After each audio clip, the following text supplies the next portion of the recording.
வாழ்க்கைக்கான வார்த்தை என்ற இந்த வலை ஒளிபரப்பிற்கு உங்களை வரவேற்கிறோம்.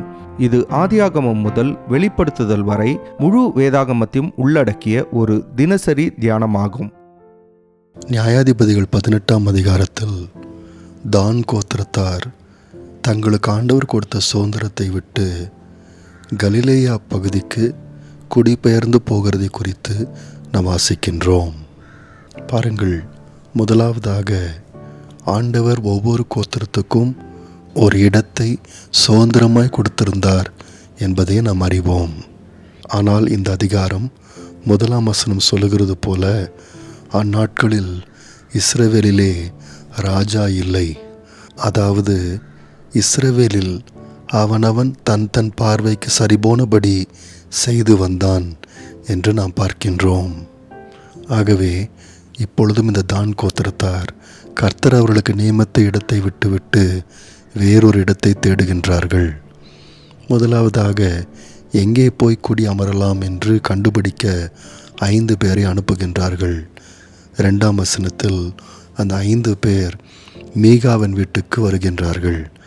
அங்கே மீகாவினுடைய ஆசாரியனாய் இருக்கின்ற அந்த லேவியனை கண்டுபிடிக்கின்றார்கள்.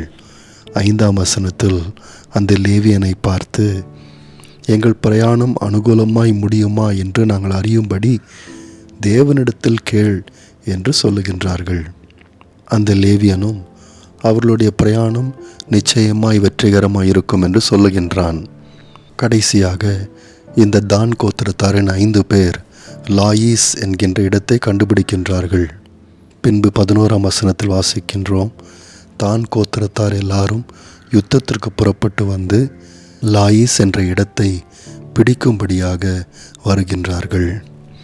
வருகின்ற வழியில் மறுபடியும் மீகாவினுடைய வீட்டுக்கு வருகின்றார்கள். 17ஆம் வசனத்தில் அவர்கள் வீட்டிற்குள் புகுந்து வெட்டப்பட்ட விக்கிரகத்தையும் ஏபோத்தையும் சுரூபங்களையும் வார்ப்பிக்கப்பட்ட விக்கிரகத்தையும் எடுத்துக்கொண்டு போகின்றார்கள். அந்த ஆசாரியனாயிருந்த லேவியன் அவர்களை எதிர்க்கின்றான். அதற்கு 19ஆம் வசனத்தில் தான் கோத்திரத்தார் அவனை பார்த்து, நீ பேசாதே, உன் வாயை மூடிக்கொண்டு எங்களோட கூட வந்து எங்களுக்கு தகப்பனும் ஆசாரியனுமாயிரு. நீ ஒரே ஒருவன் வீட்டுக்கு ஆசாரியனாயிருக்கிறது நல்லதோ, இஸ்ரவேலில் ஒரு கோத்திரத்துக்கும் வம்சத்திற்கும் ஆசாரியனாயிருக்கிறது நல்லதோ என்றார்கள். அப்பொழுது ஆசாரியனுடைய மனது இதமியப்பட்டு அவன் ஏபோத்தையும் சுரூபங்களையும் வெட்டப்பட்ட விக்கிரகத்தையும் எடுத்துக்கொண்டு ஜனங்களுக்குள்ளே புகுந்தான் என்று பார்க்கின்றோம்.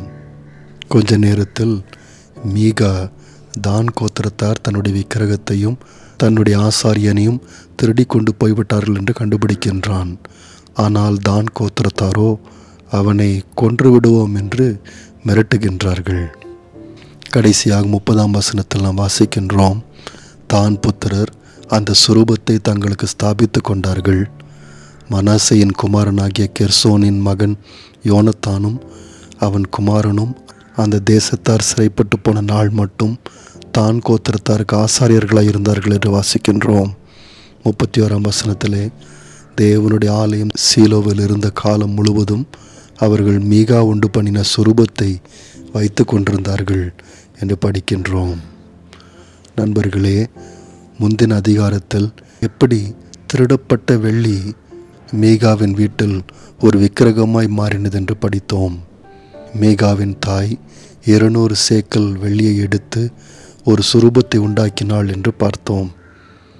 இப்பொழுது அந்த வார்ப்பிக்கப்பட்ட விக்கிரகம் ஒரு இஸ்ரவேலின் ஒரு முழு கோத்திரத்தாருக்கும் தெய்வமாக மாறிவிட்டது.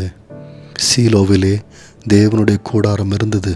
ஆனால் தான் கோத்திரத்தாரோ தங்களுக்கென்று ஒரு விக்கிரகத்தை வைத்து கொண்டார்கள். நண்பர்களே, நியாயாதிபதியின் புஸ்தகத்தை நாம் வாசிக்க ஆரம்பித்த போது எப்படியாக இஸ்ரவேல் ஜனங்கள் விக்கிரக ஆராதனைக்கு பின்பாக போனார்கள் என்று நாம் படித்தோம். ஆனால் அப்பொழுது தேவன் அவர்கள் மேல் கோபம் கொண்டு அவர்களுடைய எதிரிகளின் கைகளில் அவர்களை ஒப்பு கொடுத்தார்.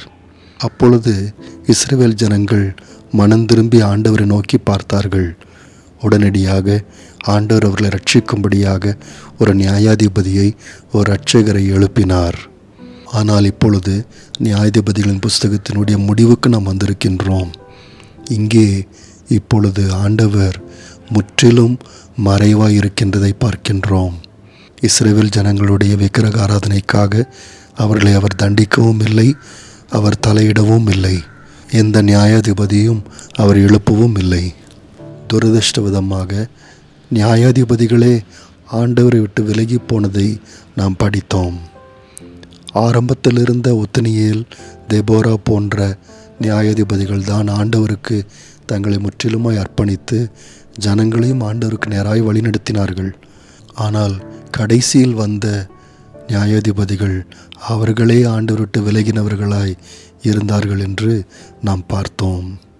இதிலிருந்து இந்த புஸ்தகத்தை படிக்கும் நமக்கு ஒரே ஒரு செய்தி தான் தெளிவாக வருகின்றது.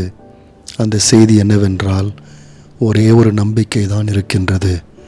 எந்த நியாயாதிபதியும் உண்மையாக இஸ்ரவேல் ஜனங்களை ஆண்டவரிடத்தில் திருப்ப முடியாது. ஒரே ஒருவர் மாத்திரமே அதை செய்ய முடியும். அது யார் என்றால், கர்த்தர் தாமே தம்முடைய ஜனங்களை ரட்சிக்க முடியும். அந்த நற்செய்தியை தான் நம்முடைய கர்த்தராகிய இயேசு கிறிஸ்துவில் நாம் பார்க்கின்றோம். அவர் கடைசியாக தம்முடைய ஜனங்களை சந்திக்க வந்தார். அந்த நம்முடைய கர்த்தராகிய இயேசு கிறிஸ்துவே உண்மையான ராஜாவும் உண்மையான நியாயாதிபதியும் ஜனங்களை உண்மையாய் விடுதலையாக்கக்கூடிய இரட்சகருமாயிருக்கின்றார். நண்பர்களே, இன்று கூட கிறிஸ்துவை மாதிரியாக நமக்கு காண்பிக்கக்கூடிய, கிறிஸ்துவை பிரசங்கிக்கக்கூடிய, கிறிஸ்துவிடத்தில் நம்மை வழிநடத்தக்கூடிய அநேக தலைவர்கள் நமக்கு உண்டு. அவர்கள் உண்மையில் நம்மை ஆண்டவருக்கு நேராய் வழிநடத்துகின்றார்கள். ஆனாலும் நம்முடைய கண்கள் விசுவாசத்தை தொடங்குகிறவரும் விசுவாசத்தை முடிக்கிறவருமாய் இருக்கின்ற கர்த்தராகிய இயேசு கிறிஸ்துவின் மேலே எப்பொழுதும் பதிந்திருக்க வேண்டும்.